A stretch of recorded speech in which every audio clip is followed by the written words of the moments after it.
ସମସ୍ତ ଭାଇ ଓ ଭଉଣୀମାନଙ୍କୁ ମୋର ନମସ୍କାର। କୋହିନୂର ଡାଇମଣ୍ଡ, ଯାହାକୁ ଆମେ କୋହିନୂର ହୀରା ବୋଲି ଜାଣିଥାଉ, ଯାହାକୁ ଆପଣ ଫିଲ୍ମ ସିରିଏଲରେ ବହୁତ ଥର ଦେଖୁଥିବେ। କିନ୍ତୁ ଏଇ କୋହିନୂର ଡାଇମଣ୍ଡ ଦିନେ ଶ୍ରୀମନ୍ଦିର ଜଗନ୍ନାଥ ଠାକୁରଙ୍କ ଠାରେ ଶୋଭା ପାଉଥିଲା। କିନ୍ତୁ ସେଇ କୋହିନୂର ଡାଇମଣ୍ଡ ଏବେ ଆଉ ପୁରୀ ଜଗନ୍ନାଥ ମନ୍ଦିରରେ ନାହିଁ, ଅଛି କେଉଁଠି ନା ଇଂଲଣ୍ଡ ରାଣୀଙ୍କ ମୁକୁଟରେ। ଆପଣ କହିବେ କି ଯେଉଁ କୋହିନୂର ହୀରା ଦିନେ ଶ୍ରୀମନ୍ଦିରରେ ଥିଲା, ସେଇ କୋହିନୂର ହୀରା ଏବେ ଇଂଲଣ୍ଡ ରାଣୀଙ୍କ ମୁକୁଟରେ କେମିତି ଗଲା? ଚାଲନ୍ତୁ ଏଇ ଭିଡ଼ିଓରେ ଆମେ ଡିସ୍କସନ୍ କରିବା ଏ ଟପିକ୍ ଉପରେ ବିସ୍ତୃତ ଭାବରେ। ଯଦି ଆପଣ କୋହିନୂର ଡାଇମଣ୍ଡର ଇତିହାସକୁ ପଢ଼ିବେ ତେବେ ଜାଣିବେ କି କୋହିନୂର ଡାଇମଣ୍ଡ କର୍ଣ୍ଣାଟକର ଏକ ଖଣିରେ ମିଳିଥିଲା, ଯାହାକୁ ବିଭିନ୍ନ ରାଜା କାଳକ୍ରମେ ବ୍ୟବହାର କରି ଆସୁଥିଲେ।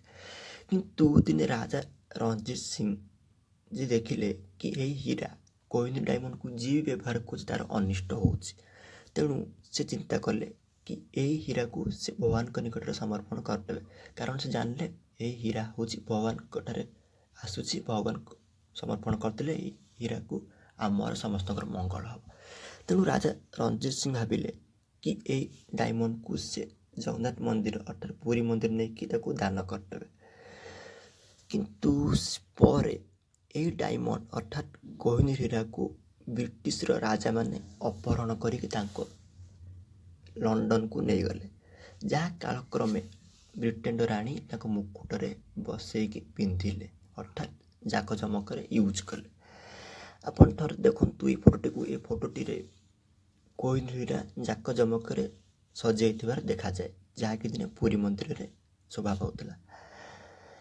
ଚର୍ଚ୍ଚା ହୁଏ କି କେବେ ଏହି କୋହିନୂର ହୀରା, ଯାହାକି ବ୍ରିଟେନ ରାଣୀଙ୍କ ପାଖରେ ବର୍ତ୍ତମାନ ମହଜୁଦ ଅଛି, କେବେ ପୁରୀ ମନ୍ଦିର ନିକଟକୁ ଆସିବ। କାରଣ ଏହି ହୀରାର ମୂଳ ଯେଉଁଠି ଅଛି ତାହା ହେଉଛି ପୁରୀ ମନ୍ଦିର।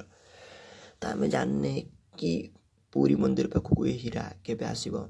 ଦେଖାଯାଉ, ଯେବେ ଆସିବ ସେବେ ବହୁତ ଗୌରବର କଥା ହେବ।